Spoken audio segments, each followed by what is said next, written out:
Ang mensahe para sa iglesia sa Laodicea. Sinasabi mong ikaw ay mayaman, sagana sa lahat ng bagay at wala nang kailangan pa.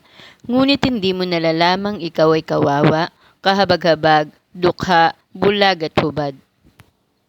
Kaya nga ipinapayo kong bumili ka sa akin ng purong ginto upang ikaw ay maging tunay na mayaman.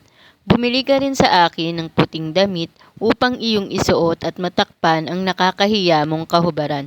Bumili ka rin sa akin ng gamot na ipapahid sa iyong mata upang ikaw ay makakita.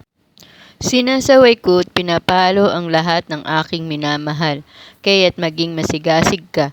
Pagsisihan mo talikuran ang iyong mga kasalanan. Tingnan mo, nakatayo ako at kumakatok sa pintuan. Kung di rin gininuman ang aking tinig at bubuksan ang pinto, papasok ako at kakain akong kasalo niya. Ang magtatagumpay ay bibigyan ko ng karapatang umupo na katabi ko sa aking trono, tulad ko na nagtagumpay at nakaupo ngayon katabi ng aking ama sa kanyang trono.